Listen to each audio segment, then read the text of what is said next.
It's great to be joined again by Johann Hari, who is the author of the New York Times best-selling book, Chasing the Scream, The First and Last Days of the War on Drugs. Johann, last time you were on, we talked sort of about the broader failures of the war on drugs as we know it as a sort of criminal justice, from the criminal justice perspective. And we talked about incarceration, we talked about outcomes, etc. When the United Nations General Assembly has met in the past and the issue of drugs has come up, typically the perspective has been, and you'll explain it more eloquently than I'm able to, thinking of it as a criminal justice and law enforcement issue, and has sort of furthered this failed war on drugs, has it not? Yeah, we're about to come up to this kind of mind-blowingly important moment, I think. Once every 10 years, all the countries in the world, like I say, meet at the UN. It's called the UN Special Assembly. And they basically, up to now, when they meet to discuss drugs, they basically say we're going to wage relentless war. We're not going to stop until we've got a drug-free world. And this time, it's about to happen in New York in a couple of weeks.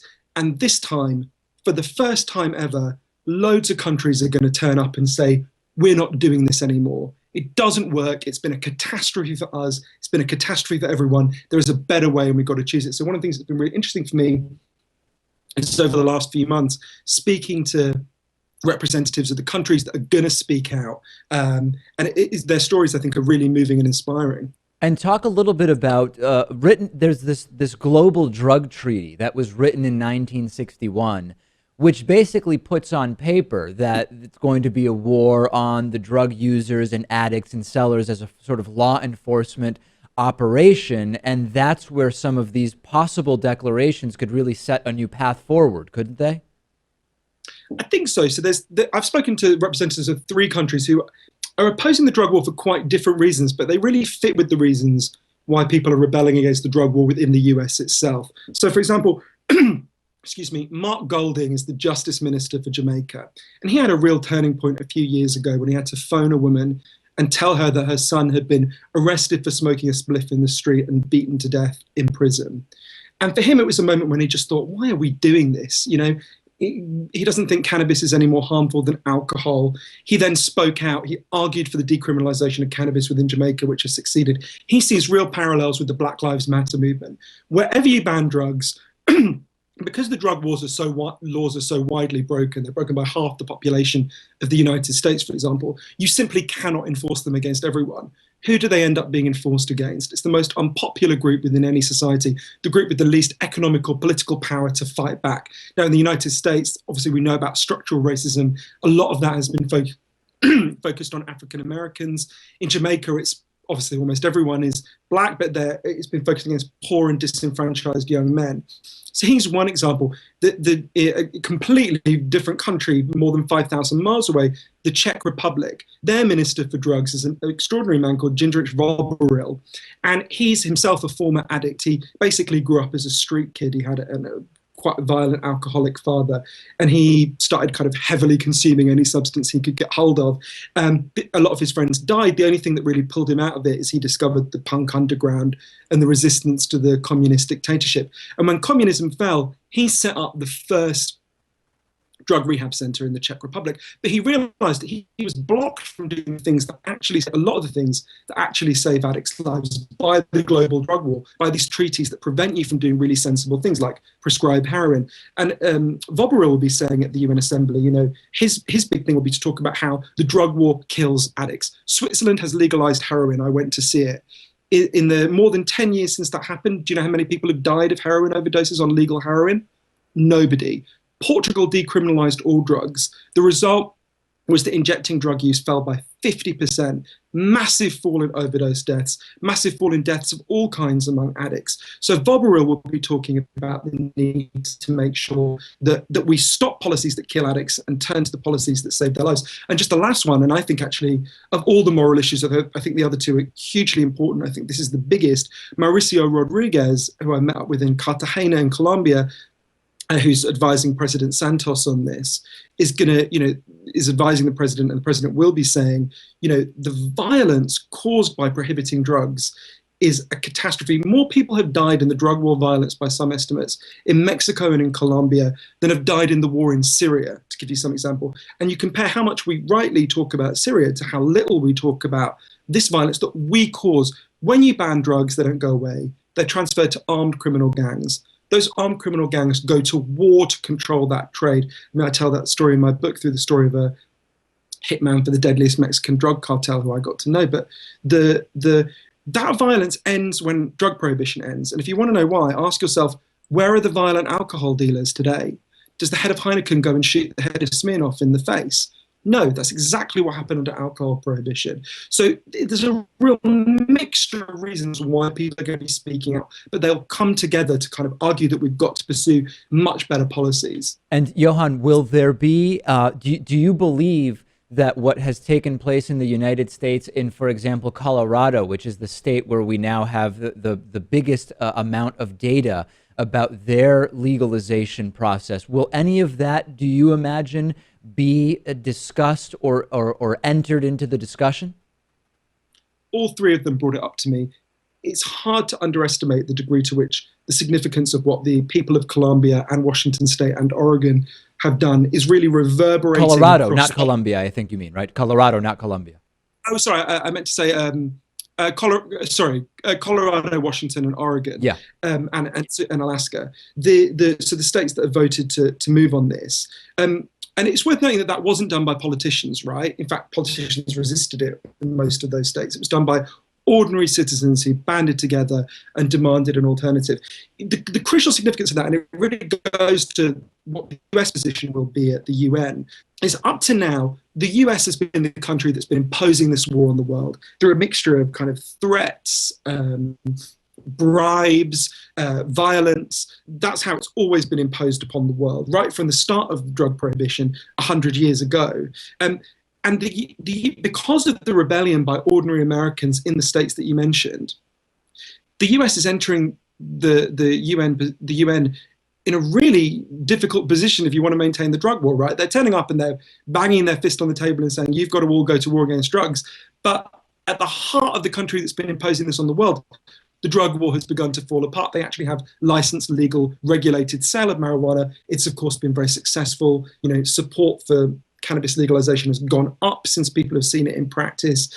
And that really struck me everywhere I went for my book. You know, I went to the places where you've had the most vicious and terrible aspects of the drug war. I went to, you know, the killing fields in northern Mexico. I went out with a group of women who were made to go out on chain gangs in Arizona, wearing T-shirts saying I was a drug addict and humiliated in public. And I went to the places where they've had the most compassionate policies, Portugal, Switzerland, where they've massively turned addicts' lives around and massively reduced, in the case of Switzerland, massively reduced the violence caused by prohibition.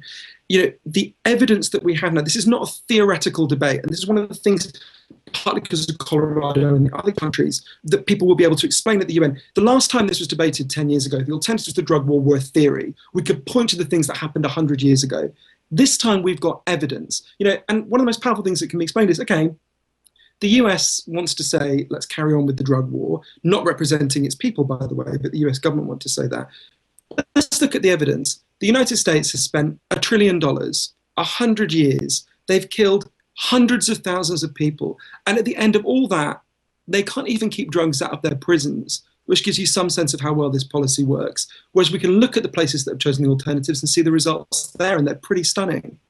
In the limited time we have left, I'd love to get your thoughts on, you know, many in the U.S. have an understanding that if we were to totally rethink the way we are dealing with drug use in the United States, you're going to reduce incarceration in prisons. You're obviously going to provide, through legalization, as we're seeing in Colorado, tax revenues for the government, which then can be used to improve other areas of people's lives.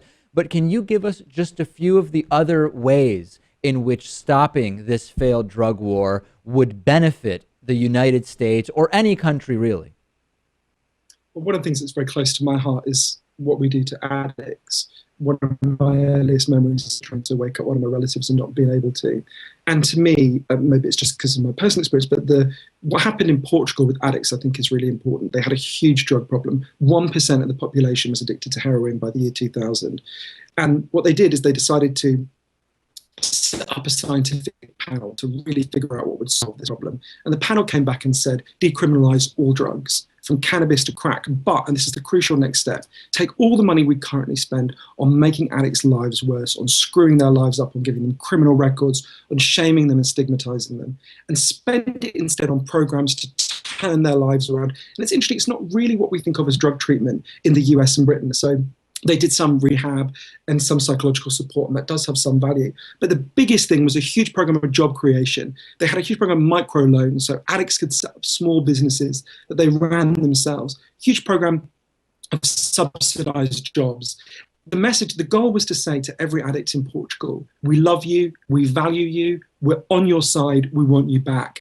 And the results have been really incredible. As I say, 50% fall in injecting drug use, massive fall in addiction. One of the most, you know, I met so many people from my book, but one of the ones that most moved me was I interviewed the man who led the opposition to the campaign opposing the decriminalization at the time in Portugal, a man called João Figueira.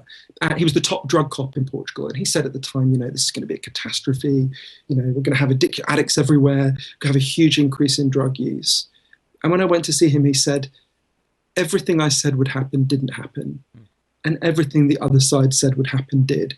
And he talked about how he felt really ashamed that he'd spent so many years arresting and harassing drug users. And unfortunately, João Figueira died last year. But I really hope that that spirit of, you know, people looking at this and looking at the evidence and opening their hearts and really seeing the stories and the humanity of the people we've been destroying will infuse the UN meeting. And at least one thing that will come out of the UN meeting is no one will ever be able to say again, you know, the world is united in a crusade to rid the world of drugs. Actually, Jindřich Voboril, the Czech drug minister, said to me, you know, when he hears that phrase, a drug-free world, the only thing he compare it to is like the kind of Stalinist slogans that he grew up with in Czechoslovakia as it was then, these kind of ridiculous utopian fantasies. You know, it's like saying we'll have a world without greed or something.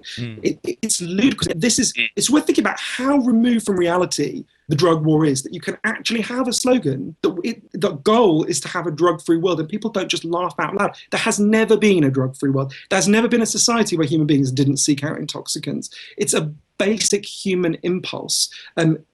For most people, it causes them no harm. For the people who are in a lot of pain already, it can lead to addiction, in which case shame and stigma make them worse.